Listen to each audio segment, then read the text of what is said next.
The ring was beautiful. A stunning emerald-cut diamond set in platinum.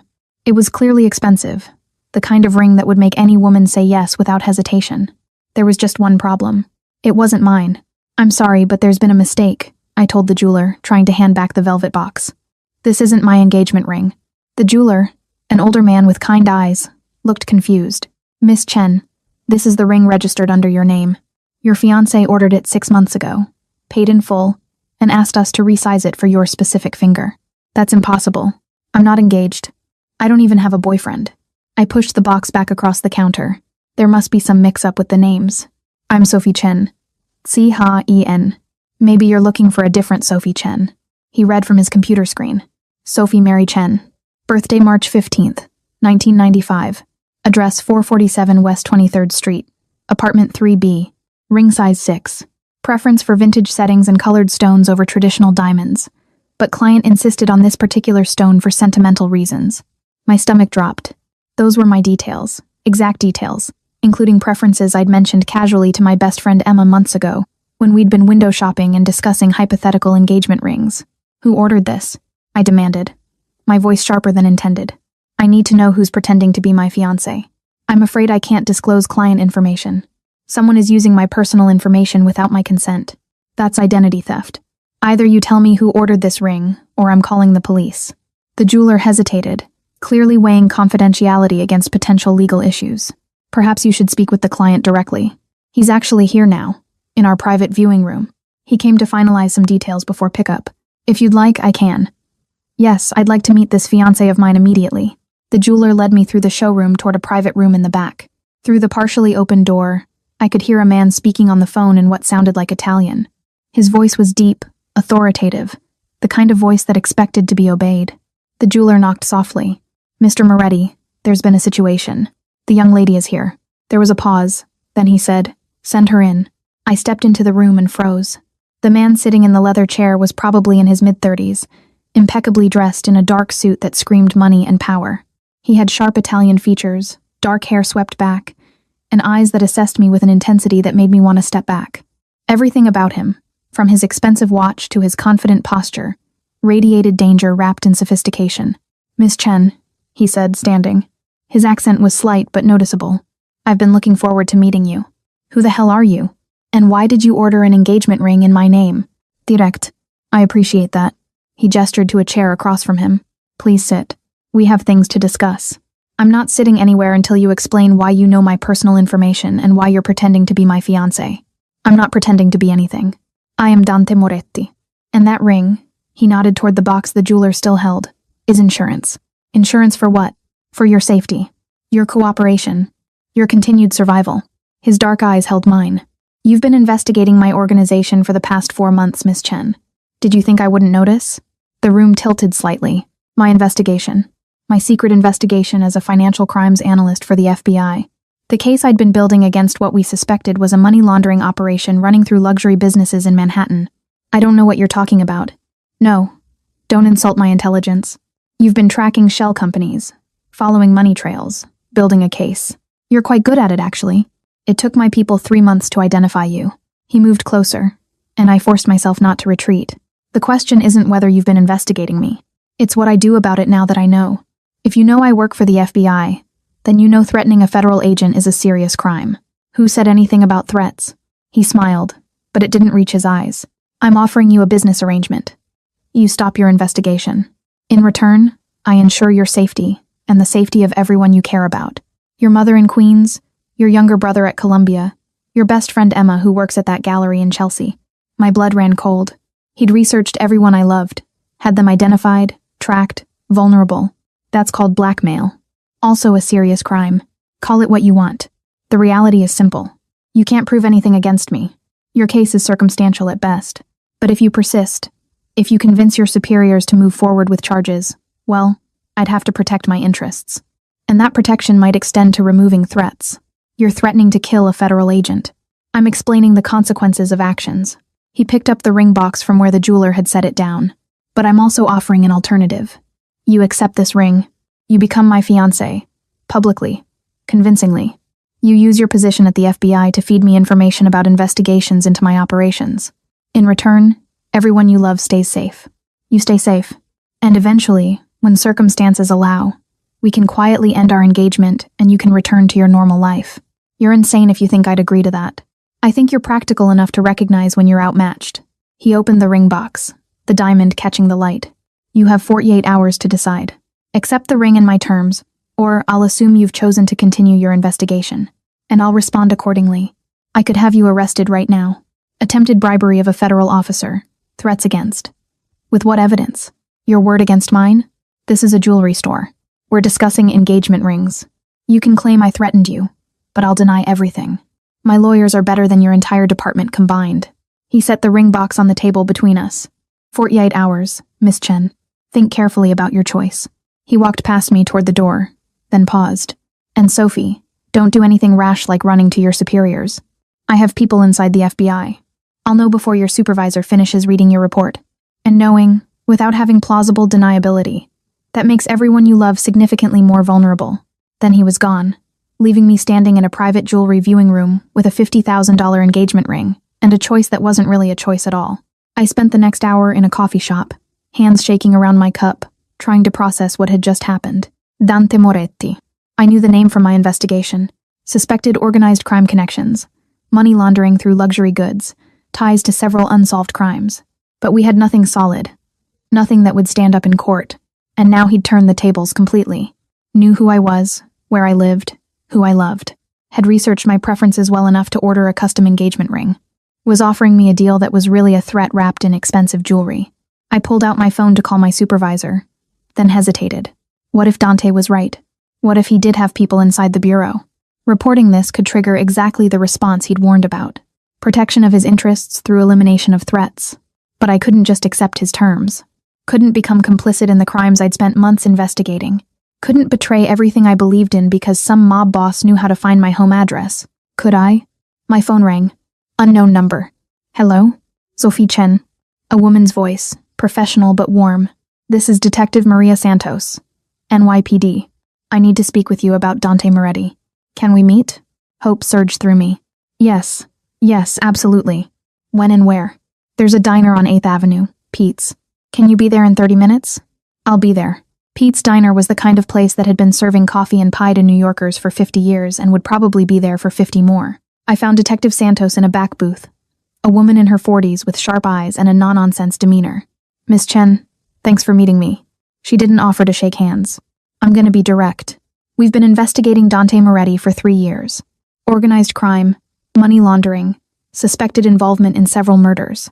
We know the FBI has a case building too, and we know Moretti just approached you at a jewelry store. How do you know that? We've been watching him. Saw you go in. Saw the interaction through the window. Couldn't hear what was said. But your body language suggested it wasn't a pleasant conversation. She pushed a folder across the table. This is everything we have on Moretti. It's not enough for charges. He's too smart, too careful. But it's enough to show you what you're dealing with. I opened the folder. Photos of Dante with various men, all of them looking like the kind of people you cross the street to avoid. Financial records showing suspicious transactions. Reports of witnesses who disappeared before they could testify. A pattern of violence carefully insulated from the man at the top. He wants me to be his fake fiancé. Feed him information from the FBI in exchange for not hurting my family. We suspected he might try something like that. He's been researching you for months. We watched him send people to follow your mother, your brother, your friends, building leverage. Detective Santos leaned forward. Sophie, I'm going to offer you something unusual. Work with us. Accept Moretti's offer. Become his fiancé. Feed him information. Information we control. Nothing that compromises real investigations. Use your position close to him to gather evidence we can actually use. You want me to be an undercover informant, dating a mob boss. I want to give you a way to protect your family while still doing the right thing. If you refuse Moretti, he'll follow through on his threats. If you accept but don't work with us, you become complicit in his crimes. But if you accept and help us, you give us the inside access we need to finally bring him down. That's incredibly dangerous. If he finds out, he'll kill me. Yes, she didn't sugarcoat it. But Sophie, you're in danger either way now. At least this way, you have some protection, some purpose, and a chance to actually stop him, instead of just becoming another victim or another corrupt agent on his payroll. I thought about the ring sitting in my apartment, about Dante's dark eyes assessing me like a problem to solve, about my mother and brother and Emma, All of them vulnerable because I'd been good at my job. What would this actually involve? You'd accept his ring, become his public fiancé, attend events with him, be seen together, play the role convincingly. In private, you'd report to me, tell me about his business, his associates, any crimes you witness or hear about. We'd use that information to build a case so solid he can't buy or threaten his way out of it. How long would this last? As long as it takes to build the case. Could be months, could be years. She met my eyes. I won't lie to you. This is asking a lot. It's dangerous, complicated, and there's no guarantee of success. But it's the best option you have right now. I looked at the folder again, at photos of Dante looking cold, calculating, dangerous, at evidence of crimes that destroyed lives. A man who thought he could own me with threats and expensive jewelry. Okay, I heard myself say. I'll do it. I'll be his fake fiancé and your informant. But I need protection for my family. Real protection, not just promises. Done. We'll have plainclothes officers watching your mother's house, your brother's dorm, your friend's apartment. Discreet but present. She pulled out her phone. I need you to call Moretti. Accept his offer. Then we'll prep you for what comes next. I dialed the number he'd left with the jeweler. He answered on the second ring. Miss Chen, I wasn't expecting to hear from you for another 47 hours. I've made my decision. I'll accept your ring. I'll be your fiancé. I'll cooperate with your terms. I kept my voice steady. But I want to meet tomorrow. Discuss boundaries and expectations. If I'm doing this, we're doing it properly. Smart girl. Tomorrow, noon, at my office. I'll send a car for you. He paused. And Sophie, you're making the right choice for everyone involved.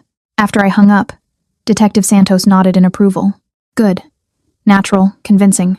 Now comes the hard part. Actually playing the role well enough that Moretti believes you've accepted your situation, that you're cooperative out of fear, not strategy. I basically have accepted the situation.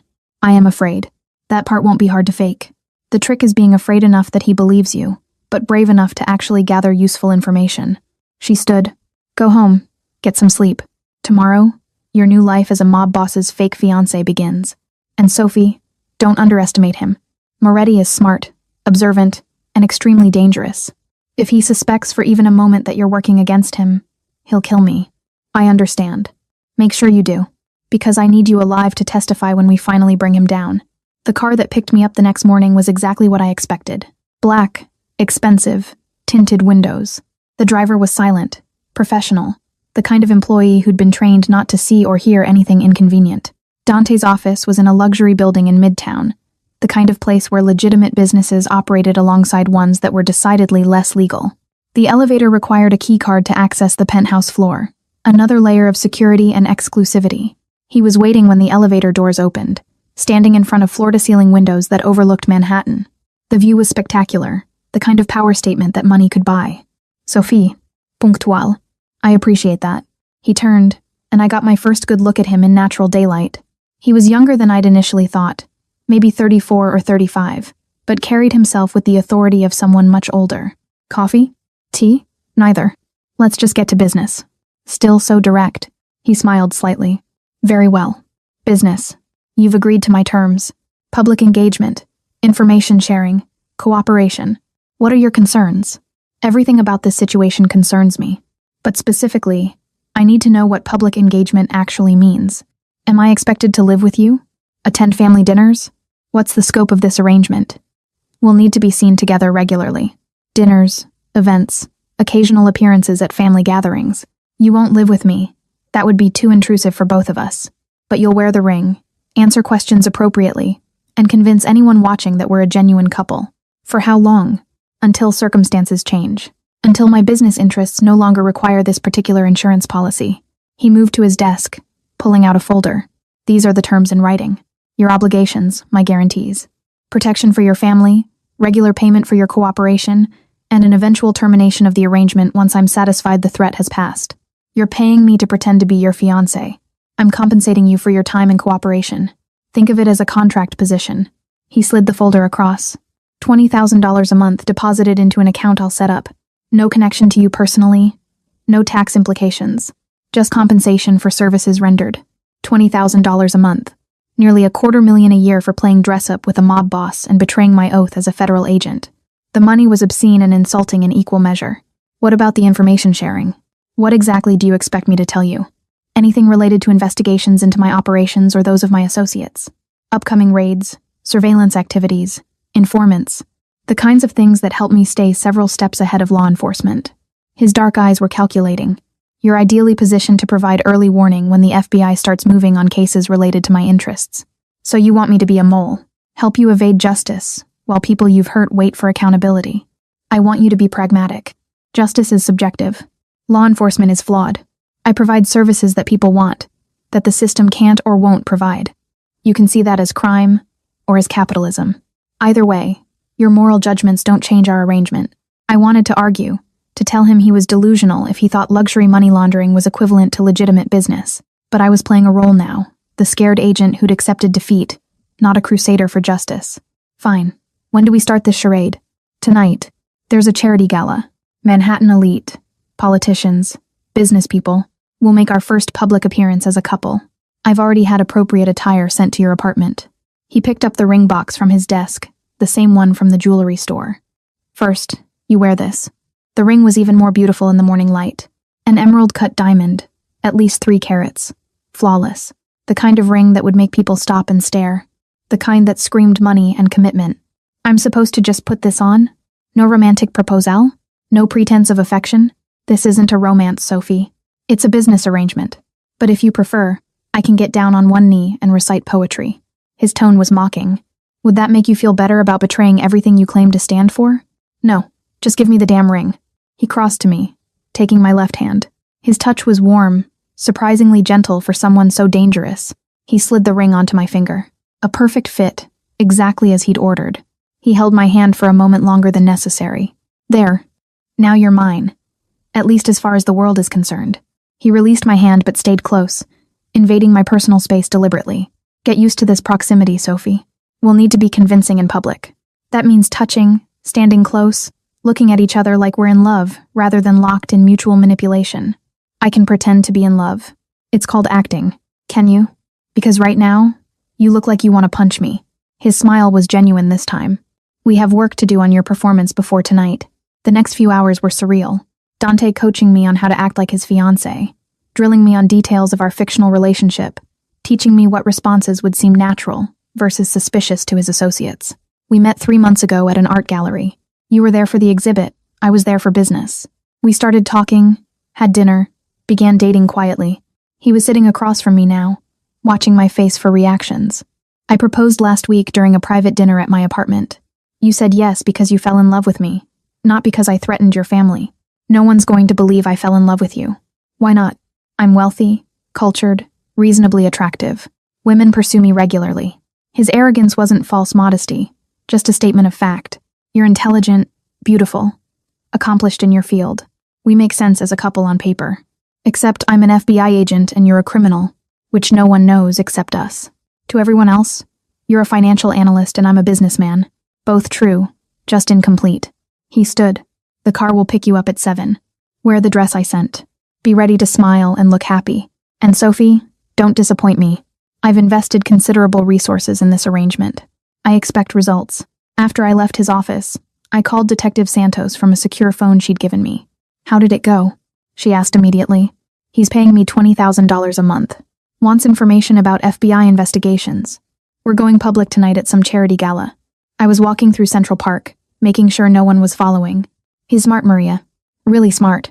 And he's already established our cover story. We met at a gallery 3 months ago. Been dating quietly. Just got engaged. That's good. Gives you a foundation to build on. What's your read on him personally? Dangerous. Controlled. Absolutely convinced he's untouchable.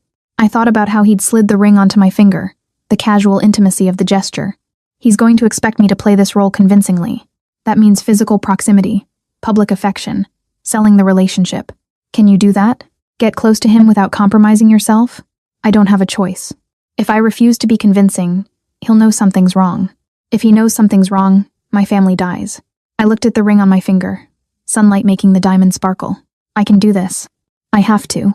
Stay smart. Stay safe. And Sophie, remember that everything he tells you, everything you see, it's all evidence. Document it mentally. Report it to me. Let us build the case.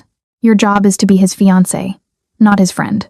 Don't let him manipulate you into actually caring about him. That won't be a problem. I know exactly what he is. The dress Dante had sent was stunning. a deep navy silk that hugged in all the right places, elegant without being overtly sexual. With it came shoes, jewelry, and a note. Wear these. Nothing else. Controlling. Even my accessories. Typical. The car arrived precisely at 7. This time, Dante was in it. You look beautiful, he said as I slid into the seat beside him. Exactly as I knew you would. You've never seen me in anything except work clothes and casual wear. How could you know? I've had you researched extensively. I know your clothing sizes, your style preferences, what colors work with your complexion. He adjusted the necklace he'd sent, sapphires that probably cost more than my annual salary.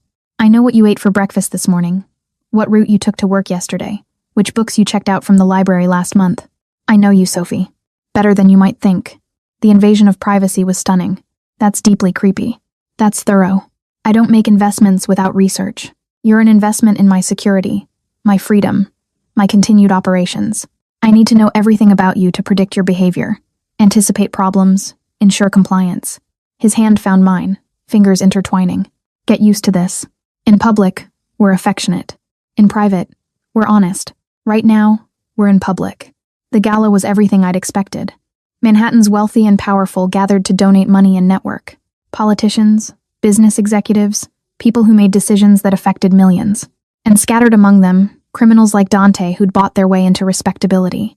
Mr. Moretti, I heard rumors you were bringing someone special tonight. A woman in her 50s, dripping in diamonds, approached us immediately. Mrs. Blackwell, allow me to introduce my fiancée, Sophie Chen. Dante's hand settled on my lower back, possessive and warm. Sophie, Mrs. Blackwell is on the board of the Metropolitan Museum. Congratulations. When did this happen? Mrs. Blackwell was studying my ring with the eye of someone who knew diamonds. Last week, I said, letting Dante's cover story flow naturally. Dante surprised me with dinner at his apartment. He got down on one knee with this gorgeous ring. I didn't even let him finish the question before I said yes. How romantic. And how did you two meet? Art gallery in Chelsea. I was there for the exhibit. He was there for business reasons. We started talking about a particular piece and ended up having dinner that same night. I looked up at Dante, forcing warmth into my expression. I fell hard and fast. He's not what I expected, but he's exactly what I needed. Dante's slight smile suggested approval of my performance. Sophie makes me want to be better than I am. She sees potential in me that I didn't know existed. The lies flowed easily. Too easily. We moved through the crowd, playing the role of the newly engaged couple with disturbing naturalness. Dante introduced me to his associates, men who looked dangerous despite their expensive suits, and women who watched me with calculating eyes, assessing whether I was a threat or an asset. You're doing well, Dante murmured during a quiet moment near the bar.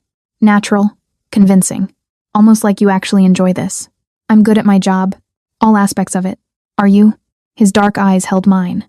Because I'm starting to wonder if you're not just a good actress, but actually someone who finds this world attractive.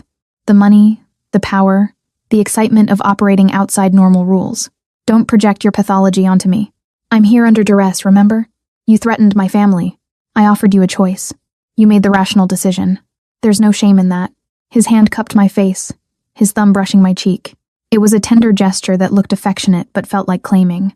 But I see something in you, Sophie. Curiosity. Interest. You hate what I do, but you're fascinated by how I do it. That's dangerous for both of us. Before I could respond, a man approached, older, distinguished, with cold eyes that assessed me like prey. Moretti. I heard you finally got yourself a woman. Didn't believe it until now. Vincent, good to see you. Dante's tone suggested it was anything but good. Sophie, this is Vincent Castellano, an old friend of the family. The name registered immediately. The Castellano crime family, rivals to whatever organization Dante ran. This wasn't a friendly encounter. This was enemy territory. Miss Chen, congratulations on your engagement. Vincent's smile didn't reach his eyes. Tell me, does your fiancé's line of work concern you? The long hours, the dangerous associates, the federal attention? I don't involve myself in Dante's business. I trust him to handle his professional life, while I handle mine. I kept my voice steady. We keep work and personal separate. Smart woman. Separation is survival in our world. He looked at Dante. I hope for her sake she stays as ignorant as she claims. Women who know too much tend to disappear in unfortunate accidents. Is that a threat, Vincent? Dante's voice went cold. An observation based on history. Vincent's smile was predatory. Enjoy your engagement, Miss Chen, however long it lasts. He walked away, leaving tension crackling in the air. What was that about? I asked quietly. Vincent thinks he can intimidate me by threatening you. He's wrong, but it does complicate things. Dante guided me toward the exit. We're leaving now, before he decides to make his threats more concrete. In the car, I finally let my fear show. He knows something about me, about this arrangement. He was testing both of us. Vincent suspects everything and everyone. It's how he's survived this long. Dante poured whiskey from the car's bar. But you're right, he's watching us. Which means we need to be even more convincing, more public, more committed to this fiction. What does that mean? It means you're moving in with me tomorrow. We tell the world we can't bear to be apart, and we give Vincent and anyone else watching no reason to doubt that our engagement is anything other than genuine. I'm not moving in with you. You are. Because if Vincent thinks this is fake, if he suspects you're here under any kind of coercion, he'll use that against me. Use you against me. And that ends with you dead and me compromised. He drained his whiskey. Pack your essentials tonight. My people will handle the rest tomorrow. This wasn't part of the deal. The deal changed the moment Vincent Castellano made his appearance. Welcome to my world, Sophie, where adaptation isn't optional, it's survival. Moving into Dante's penthouse happened with military efficiency. His people packed my apartment, transported everything I owned, and had me settled into a guest bedroom by noon the next day, all while I was at work maintaining the appearance of normality. You have your own space, Dante explained that evening, showing me around. Bedroom, bathroom, office. You're not expected to share my bed or my private areas. This is a living arrangement for appearances, not an actual relationship. How considerate of you to give me a bedroom in my own prison. A prison would be less comfortable and have worse food. He opened the door to my new room. It was easily twice the size of my entire previous apartment, with stunning views and furniture that cost more than I made in a year. My housekeeper, Mrs. Chen, no relation, handles meals, cleaning, anything you need. Security is handled by my team. You don't leave the building without informing me. You don't meet with anyone I don't approve. Those are the rules. So I am a prisoner, just one with nice furniture. You're protected. There's a difference. He moved closer, and I forced myself not to retreat. Vincent's appearance last night changes the threat level. He's not just suspicious, he's interested. That makes you a target. Keeping you here, keeping you close. That's how I ensure you stay alive long enough to be useful. Useful. That's what this is about. My usefulness to you. Among other things. His expression was unreadable. Get settled. Dinner is at 7. We eat together most evenings. Another part of the performance. And Sophie, stop looking at me like I'm your jailer. I'm the only thing standing between you and people who do far worse than give you a comfortable bedroom. After he left, I immediately called Detective Santos on the secure phone. I'm in, I said quietly, moved into his penthouse. He says it's for protection from Vincent Castellano, who apparently showed up at the gala last night making thinly veiled threats. Castellano is dangerous. If he's taken an interest in you, Moretti's right about the increased risk. Papers rustled on her end. But this is also good for us. Living with Moretti gives you access to his home, his private conversations, his associates when they visit. This could be the break we need. It also means I'm under constant surveillance. His security, his staff, all watching me. I can't report in freely, can't investigate without being noticed. Then be careful. Document everything mentally. We'll set up secure drop locations for physical evidence if you can get access to anything concrete. But Sophie, your primary job right now is survival. Stay in character, stay alive, gather intelligence when you can. But don't take unnecessary risks. Easy for you to say. You're not living with a mob boss who knows my every move. No, I'm just trying to build a case strong enough to put him away for life using information from an agent who's in over her head. Her tone softened slightly. You're doing good work. Difficult work, but necessary work. Don't forget why you agreed to this. I hung up and looked around my new bedroom. Beautiful, expensive, and completely monitored. I was certain somewhere there were cameras, recording devices, ways for Dante to know everything I did in his home. Privacy was another casualty of this arrangement. Dinner that evening was surreal. We were sitting across from Dante at an elegant table, eating food prepared by a private chef, discussing mundane topics like we were a normal couple. How was work? He asked, cutting into a steak with precision. Paperwork, mostly. Nothing interesting. I couldn't tell him about my actual work, analyzing financial crimes, including his operations. You? Meetings, negotiations, the usual business. He sipped his wine. I have an event this weekend, a gallery opening in Soho. We'll attend together. Several of my associates will be there with their wives and girlfriends. You'll need to socialize, make connections, be charming. You want me to befriend the wives of criminals? I want you to integrate into my world. These women will judge you, gossip about you, decide whether you're worthy of me or just another gold digger who won't last. His dark eyes held mine. You need their acceptance. It legitimizes us as a couple and gives you protection. Harming you would insult not just me but these women who've brought you into their circle. So I'm supposed to make friends with mob wives. They're not all married to criminals. Some are married to legitimate businessmen who happen to associate with me. Others are in relationships with men who operate in gray areas. Very few would describe themselves as mob wives. He refilled my wine glass. But yes, befriend them. Learn from them. Become one of them, at least on the surface. What if they don't like me? They will. You're intelligent, beautiful, well-educated. You have a legitimate career. You're exactly the kind of woman they want to see me with. Someone who elevates my status rather than confirms stereotypes. A slight smile played at his lips. Besides, I've already told several of them how in love with you I am. They're predisposed to like anyone who makes me happy. You told them you love me? We barely know each other. I told them a story they wanted to hear. That I met someone who saw past my reputation, who challenges me intellectually, who makes me want to be better than I am. Whether any of that is true is irrelevant. It's the narrative we're selling. Over the following weeks, I fell into a routine.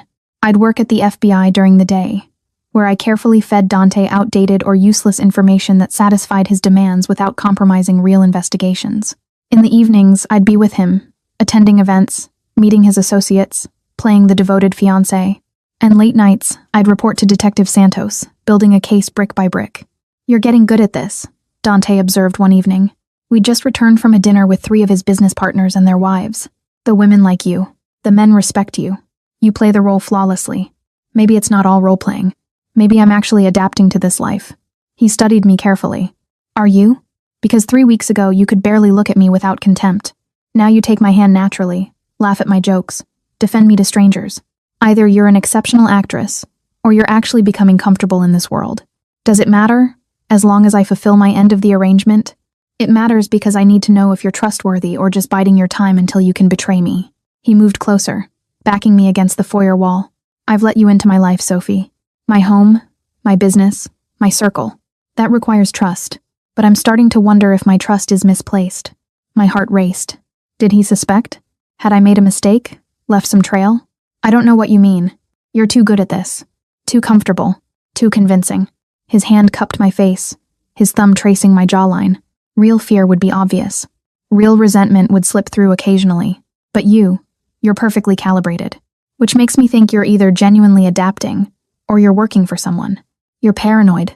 I'm careful. There's a difference. He leaned in until our faces were inches apart. If I find out you've been playing me, Sophie, your family's protection disappears. Your comfortable life disappears. Everything I've promised turns to ash.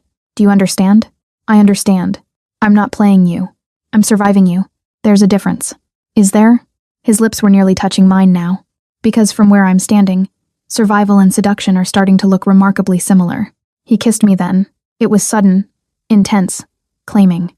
For a moment I froze, torn between pushing him away and maintaining my cover. Then training kicked in. I kissed him back. I let him believe I wanted this. I let him think his suspicions were unfounded paranoia rather than an accurate assessment.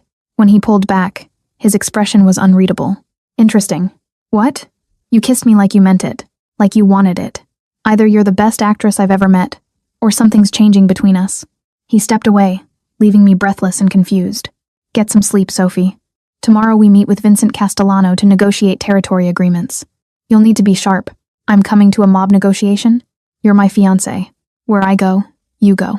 And Vincent requested your presence specifically. He wants to get to know the woman who supposedly captured my heart. His smile was cold, which means he's testing us again. So tomorrow, you're not just playing devoted fiancé. You're playing the role of your life. One mistake, one moment of hesitation, and Vincent will know this is all theater. The meeting with Vincent Castellano took place in a private room at an expensive restaurant. Neutral territory, where both sides brought minimal security.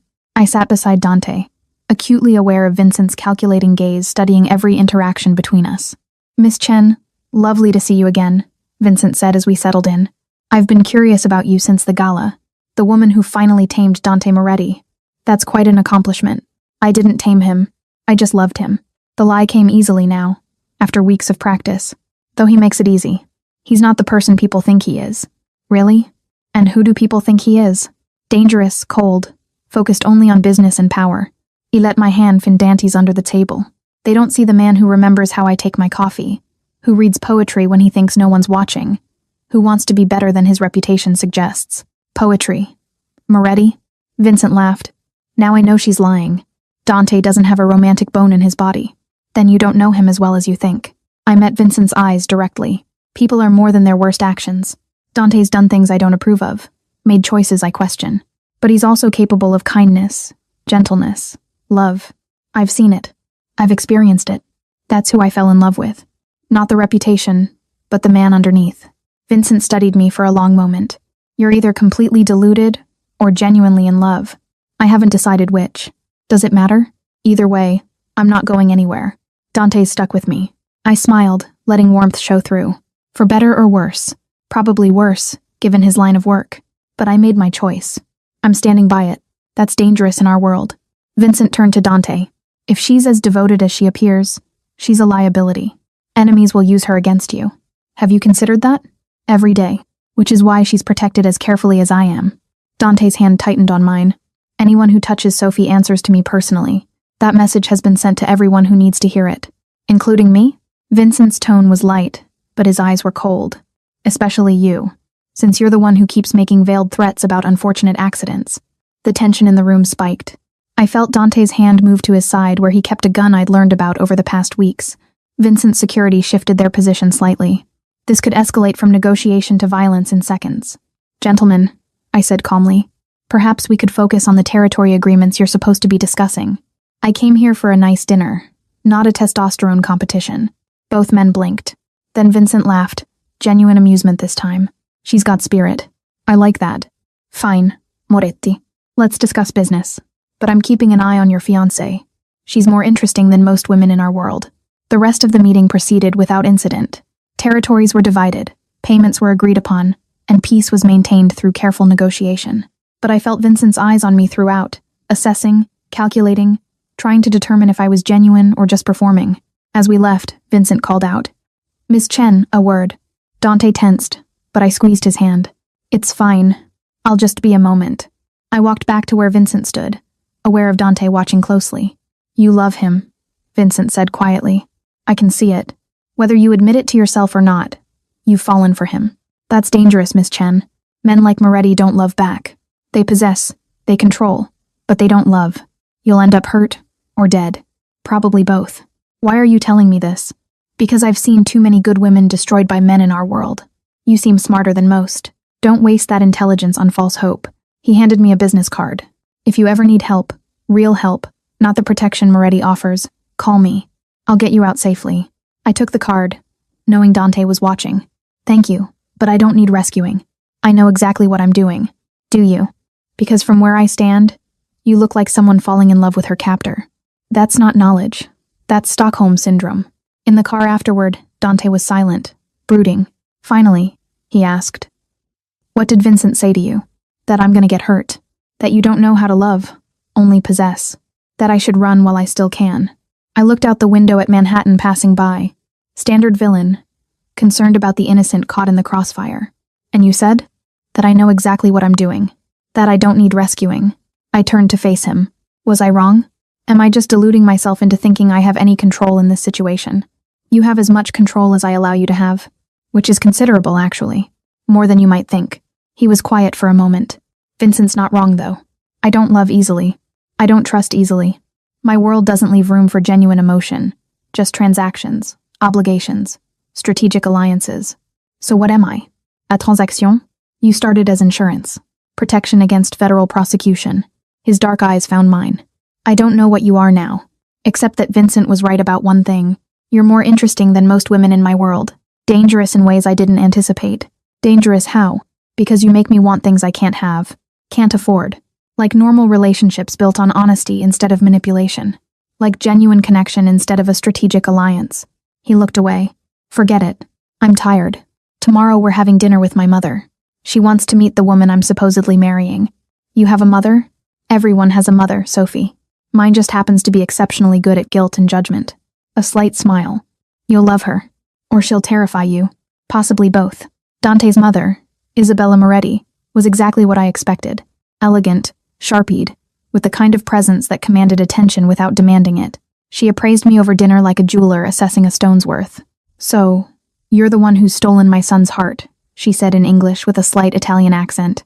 I didn't believe him when he said he was engaged. Dante doesn't do relationships. He does arrangements. "Mother," Dante warned. "Oh, please. I raised you. I know exactly what you are." She turned to me. "Which makes me wonder what you are, Miss Chen. An FBI agent supposedly in love with a man you've been investigating. That's either true love or an excellent cover." My blood went cold. She knew about the FBI, about the investigation, about everything. "I don't know what you mean. Don't insult my intelligence. I know my son's business. I know the federal agents assigned to his cases. Your name is on reports I've seen." She sipped her wine calmly. "So either you're legitimately in love and terrible at your job, or you're working with someone. NYPD probably." Detective Santos has been sniffing around Dante for years. Dante had gone very still beside me. "You knew this entire time?" "Of course I knew. You think I haven't been watching your operation, protecting you from your own blind spots?" Isabella's gaze moved between us. "The question is why you haven't figured it out yet, Dante. Are you that compromised by her? Or is this some elaborate game I don't understand?" "It's not a game," I said quietly, "and I'm not working with anyone. I fell in love with him, despite knowing what he is. That's the truth. Is it? Because I see the way you look at him when you think he's not watching. Fear, fascination, genuine affection, all tangled together. That's not simple love. That's Stockholm Syndrome masquerading as romance." She set down her wine glass. "My son threatened your family, didn't he? Gave you an ultimatum. Cooperate, or they suffer. Mother, that's enough." "No, Dante, it's not enough. Because either this girl is playing you masterfully, or you're both playing each other while pretending not to notice." She stood. "I'm going to make this simple, Sophie. I'm giving you an out. Walk away. I'll ensure your family's protection. You go back to your life. Forget you ever met my son, and we all move forward. Dante keeps his freedom, you keep your integrity, and nobody has to die." "Why would you do that?" I asked. "Offer me protection? Help me escape?"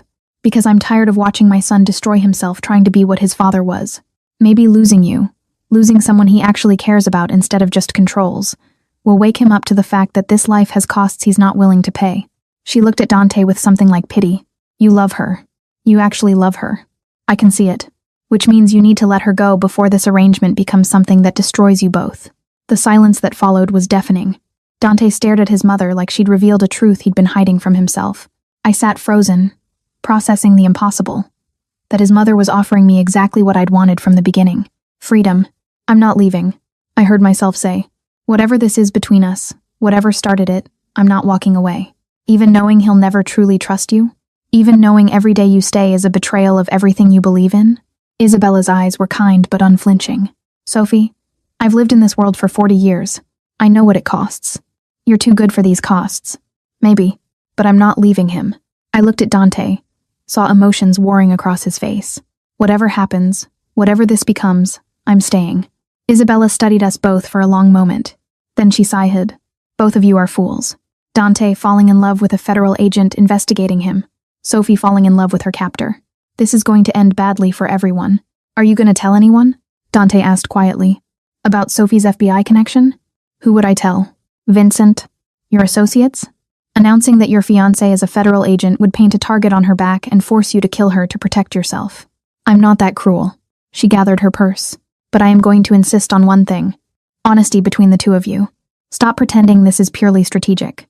Stop lying about your feelings. Either make this real, or end it before someone gets hurt beyond repair." After she left, Dante poured himself a whiskey with shaking hands. "My mother just offered to help my fake fiancé escape from me. That's a new low. She loves you. She's trying to protect you. By helping you betray me." He drained the glass. "Do you understand what she just did? She gave you ammunition. Confirmed you're investigating me. Confirmed I know about it. Essentially proved coercion. That's everything you'd need to bring charges against me. I'm not bringing charges. I told you. I'm staying." "Why?" He turned on me, his eyes blazing. "Why stay? You have an out. My own mother is offering protection. You could go back to your life, your career, your integrity. Why the hell would you stay with a man who threatened your family? Because she's right. I have fallen in love with you." The admission came out quieter than I intended. "I don't know when it happened. Maybe when you started memorizing how I take my coffee. Maybe when you defended me to Vincent. Maybe it's been happening slowly this whole time, and I was too busy pretending to notice. I moved closer. I know you're a criminal. I know you've done terrible things. I know this is probably Stockholm Syndrome or some other psychological manipulation. But Dante, I'm in love with you. And I can't just walk away from that. You're an FBI agent who's supposed to be gathering evidence against me. I'm a woman who fell in love despite every reason not to. Those two things can both be true. He kissed me then, desperate and searching, like he was trying to find truth in the connection between us. And I kissed him back, letting go of pretense, letting go of performance, just being honest for the first time since this arrangement began. This is insane, he murmured against my lips. Completely insane. I'm in love with a federal agent. You're in love with a mob boss. We're both betraying everything we're supposed to be. So what do we do? I don't know. But we can't keep lying to each other. My mother's right about that. He pulled back, studying my face. Are you working with the NYPD? With Detective Santos? It was the moment of truth. I could lie, maintain my cover, keep gathering evidence. Or I could be honest, trust this feeling between us, see if love could survive brutal honesty. Yes, I've been reporting to her. Everything you tell me, everywhere we go, everyone we meet. I've been documenting it all, building a case. I watched his expression close off, but I haven't given her anything substantial. Nothing that would actually incriminate you. Because somewhere along the way, I stopped wanting to see you in prison and started wanting to just be with you. You've been playing both sides.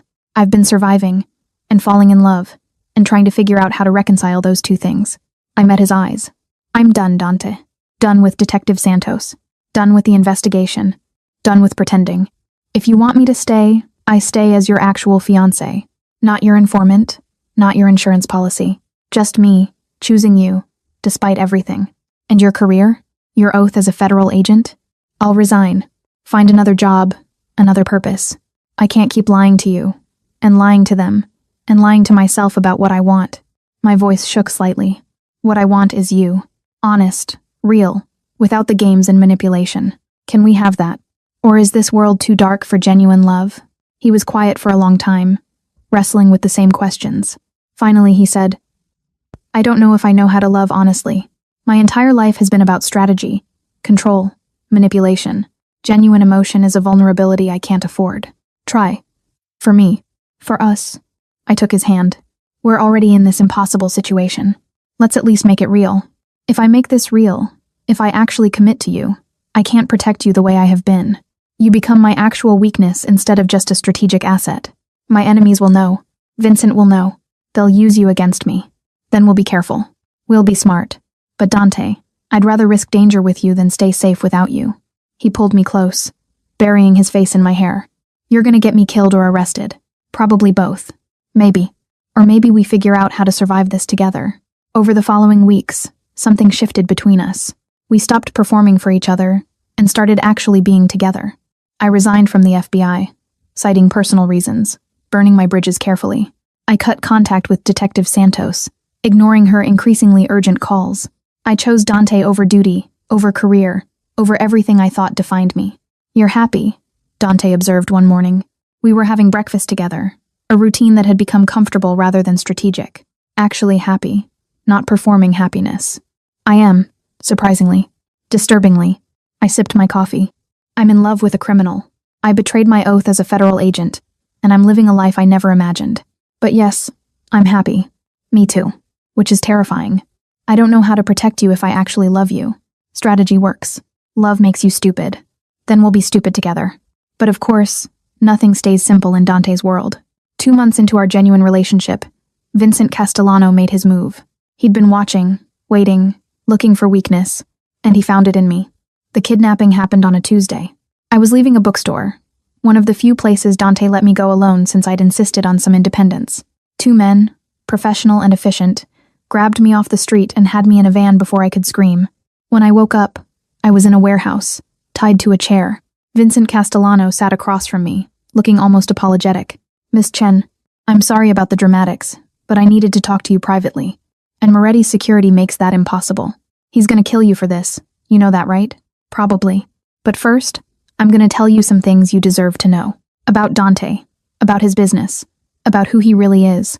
Vincent Lia Cigarette. You think you know him. You think you've seen his darkness and accepted it. But you haven't seen the worst of it. Whatever you're about to tell me, I don't care. He killed his wife. His first wife. Before you. She found out too much about his operations. threatened to go to the police. He had her car run off a bridge, made it look like an accident. Vincent watched my reaction carefully. That's who you've fallen in love with. A man who murdered his own wife to protect his business. The words hit like physical blows. Wife, murder, protection of business over love. You're lying. Ask him. Ask Dante about Valentina. About why she died 6 months before he was supposed to marry her. About whether love means anything when it conflicts with survival. Vincent stood. I'm letting you go, Miss Chen.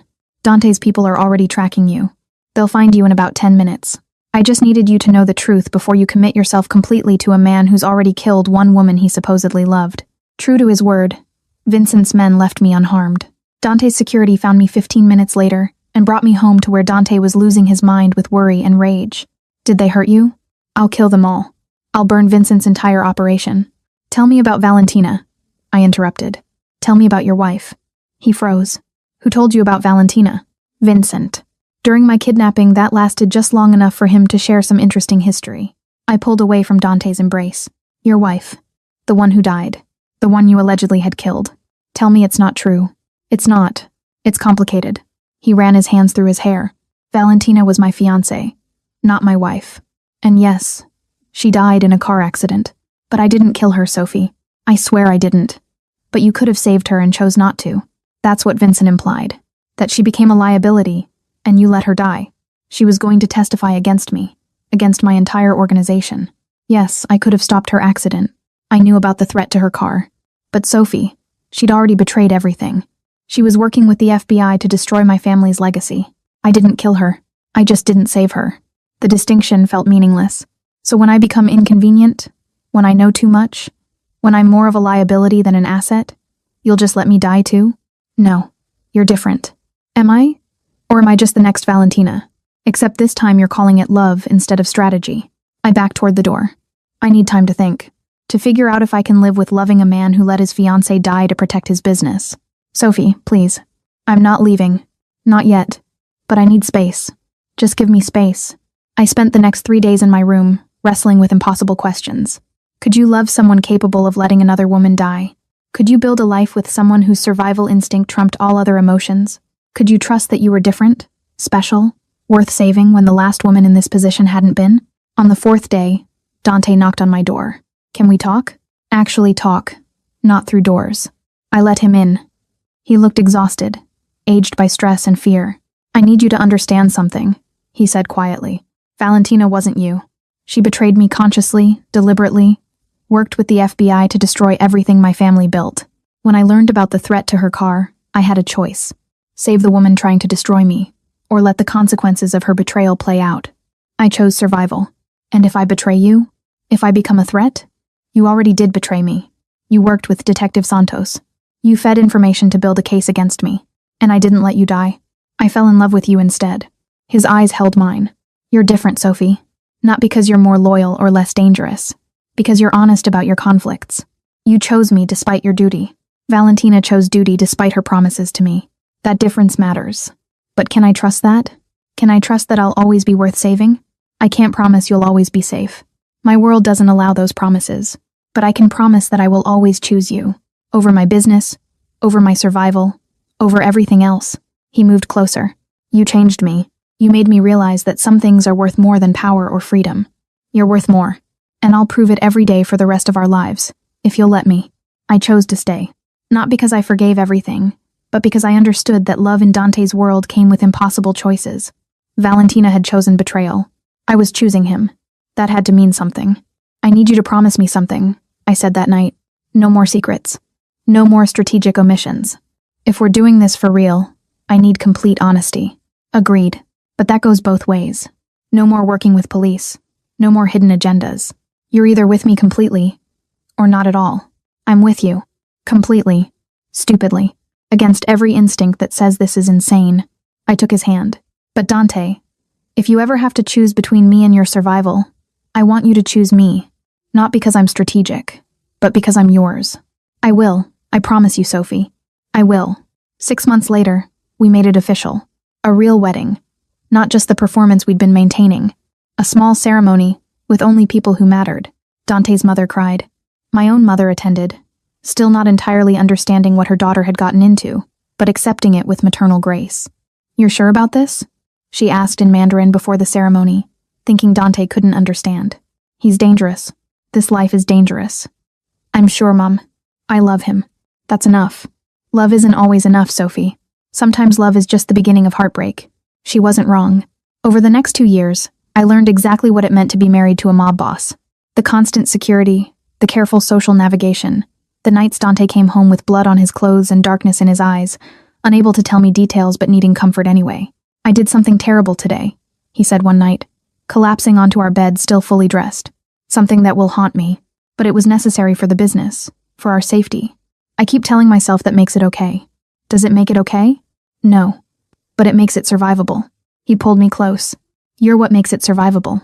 Coming home to you. Being reminded that I'm more than just violence and strategy. You're my conscience, Sophie. My humanity.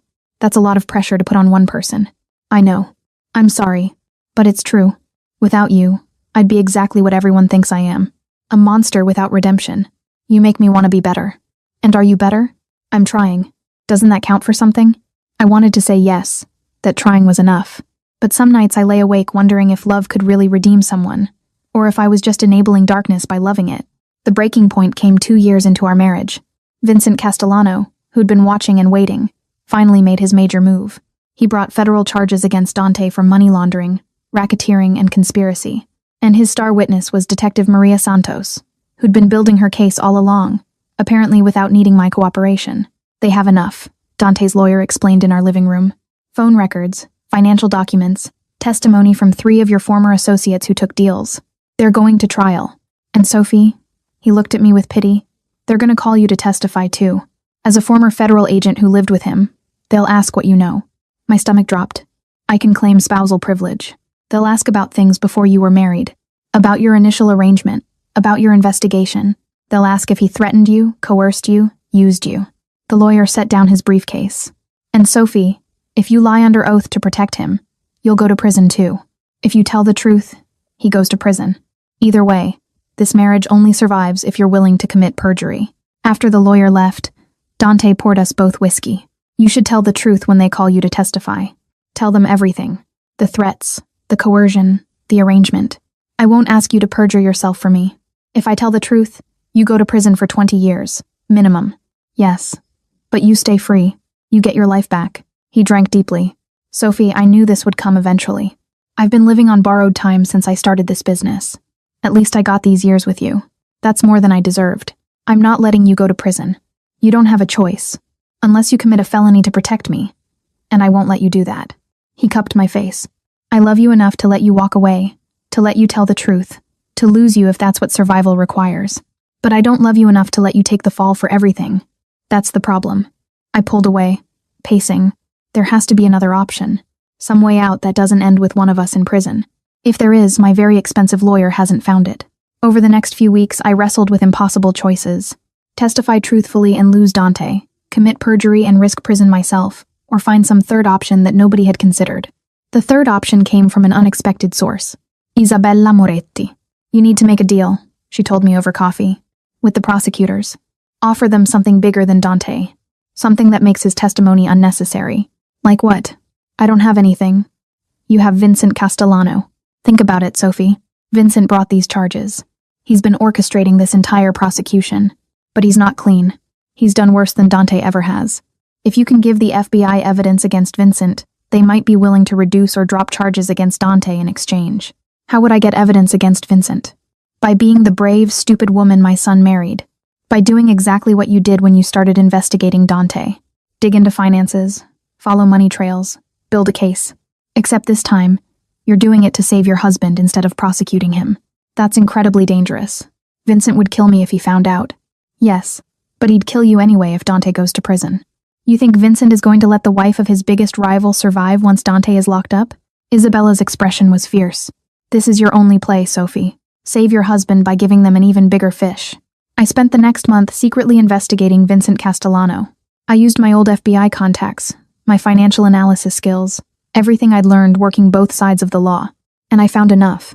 Money laundering schemes that made Dante's operations look minor. Connections to 3 unsolved murders. Evidence of corruption involving 2 federal judges. I brought it to the prosecutors myself. This is what you really want, I told them, spreading documents across the conference table. Not Dante Moretti.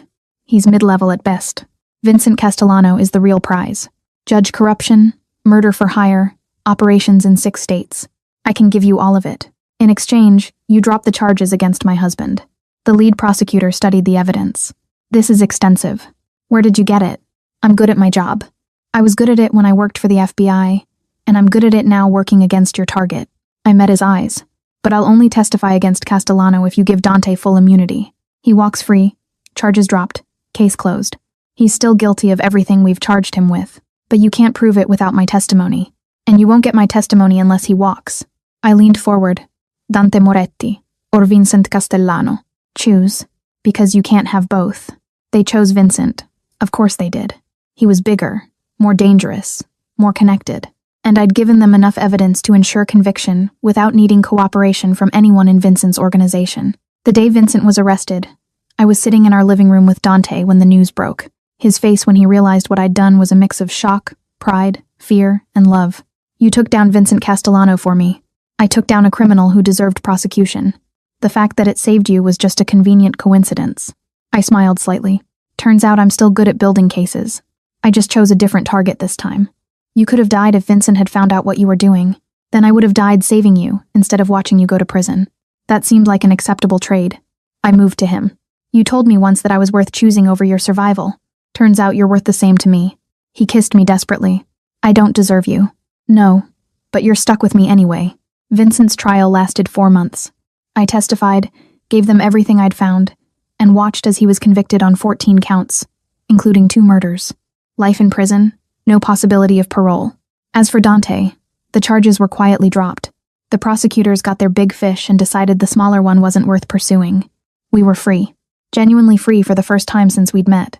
What do we do now? I asked one evening. We were on our balcony watching the sunset over Manhattan. Vincent's in prison. Dante's charges are dropped. We actually have a future together now. I don't know. I've spent my entire adult life operating under the threat of prosecution. Having that gone feels strange. Whatever we do it together. No more secrets, no more strategic arrangements. Just us. Just us. Sounds perfect. Over the next year, Dante gradually transitioned out of his criminal operations. With Vincent gone and several other families destabilized by the prosecution, there was an opportunity to go legitimate. Real estate, restaurants, import businesses that were actually legal. He built an empire that looked nothing like what his father had created. I'm boring now, he commented one evening. We were reviewing spreadsheets for his restaurant chain. Profitable, legal, completely mundane. A legitimate businessman with a wife, and no federal investigations. This is what normal people do. Do you hate it? Being normal? I don't know. Ask me in a few years when the novelty wears off. He closed the laptop. But Sophie, I'm alive. Free. Married to you. 3 years ago, that seemed impossible. So no, I don't hate being boring. I'm grateful for it, even though I'm the reason you ended up here. If I hadn't investigated you, if Vincent hadn't used that as leverage, then I'd still be exactly what I was. A criminal living on borrowed time, waiting for the inevitable prosecution or assassination. You gave me a reason to change, an incentive to be better. I'm grateful for that too. 5 years after we met, we hosted a small dinner party. Just a few close friends, Dante's mother, my family. Normal people doing normal things, laughing over wine, sharing stories, living lives untouched by violence or federal prosecution. You look happy, Isabella observed quietly. Both of you. Actually happy, not performing it. We are, surprisingly. After everything we went through to get here, happiness feels earned. I watched Dante laugh at something my brother said. I never expected to fall in love with him, never expected this life. But I can't imagine anything else now. Good. Because you saved him, Sophie. Not just from prison, but from himself. From becoming the monster his father wanted him to be. She squeezed my hand. Thank you for loving my son enough to give him a different future. That night, lying in bed, Dante pulled me close. Do you ever regret it? Choosing me over your career, over your principles, over everything you believed in? Every day. And never. I kissed him softly. You're the worst decision I ever made and the best thing that ever happened to me. I contain multitude. Lucky me, getting the woman of contradictions. Lucky us, getting a second chance we probably didn't deserve. We fell asleep like that, tangled together, complicated and happy. Living proof that sometimes the worst beginnings led to the best endings. 10 years after that awkward encounter in the jewelry store, I stood in the same shop with a very different purpose. Our daughter, Emma, was graduating college in a few weeks, and I wanted to find her the perfect gift. Mrs. Moretti. Lovely to see you again. The jeweler, the same man from a decade ago, greeted me warmly. How can I help you today? Something for my daughter. She's graduating with honors. I want to give her something special. Of course. And how is Mr. Moretti? Still in the restaurant business. Thriving. We just opened our 5th location. I smiled, thinking of how far Dante had come from the man who'd ordered an engagement ring for a woman he'd never met. Life is good. The jeweler showed me several options, and I settled on a delicate sapphire pendant, Emma's birthstone. It was elegant and meaningful without being ostentatious. You know, the jeweler said as he wrapped the purchase, I've been in this business for 40 years. I've seen a lot of engagements, a lot of marriages. Most don't last. But you and Mr. Moretti, you've beaten the odds. Still clearly in love after all this time. We worked hard for it. It wasn't easy. But nothing worth having ever is.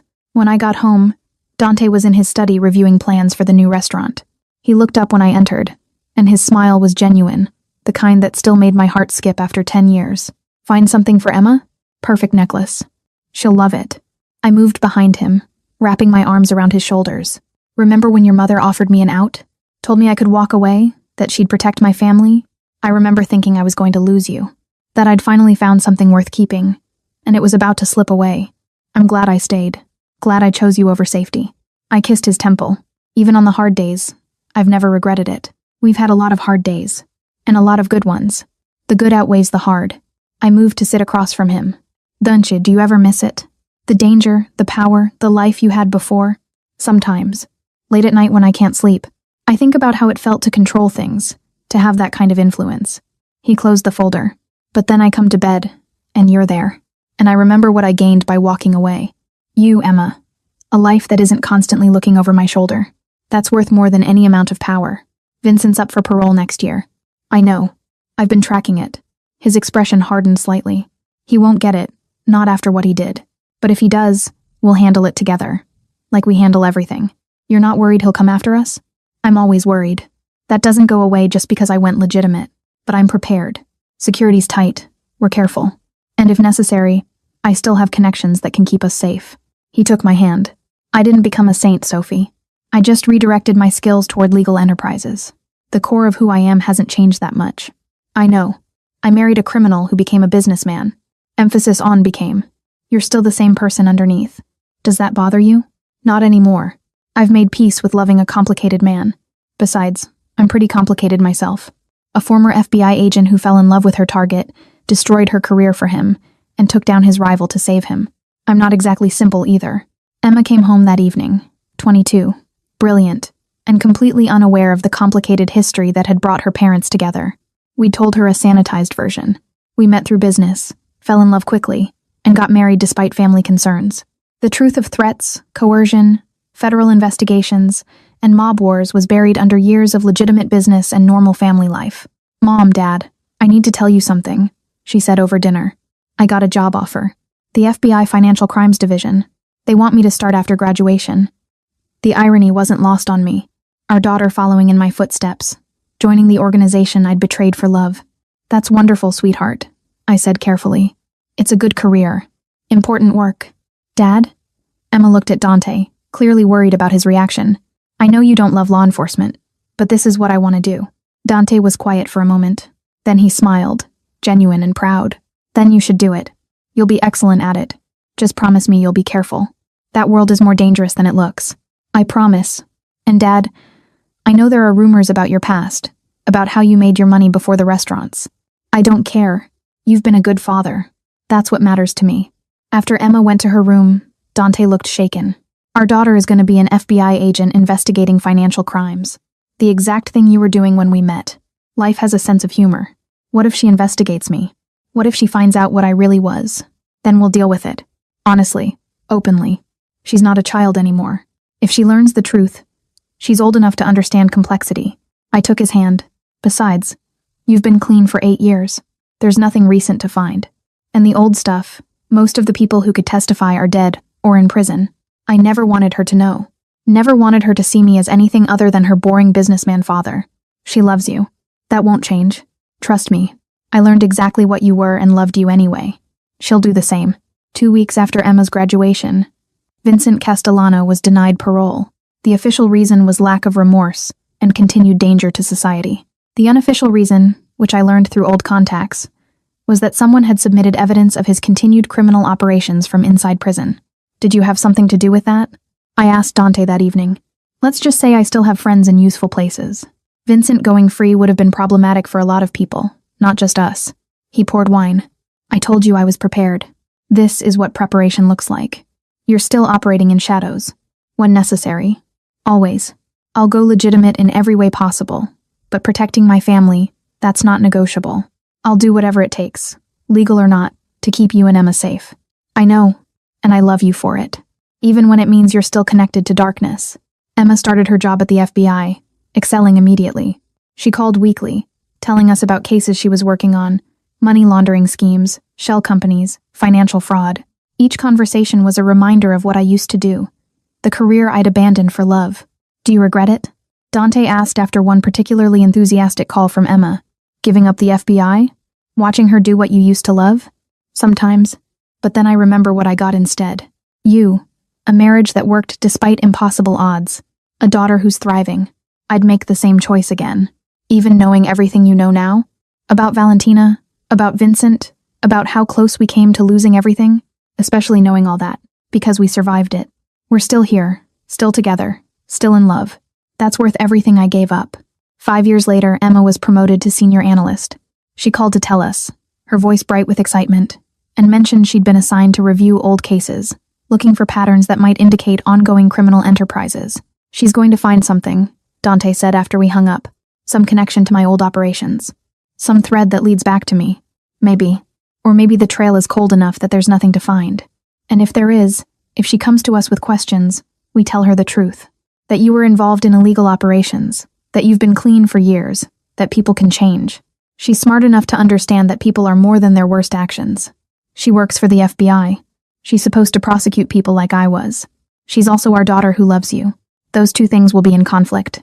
But Sophie, we've been dealing with impossible conflicts since we met. We'll help her navigate this one too. The confrontation came 6 months later. Emma showed up at our house unannounced with a folder of documents.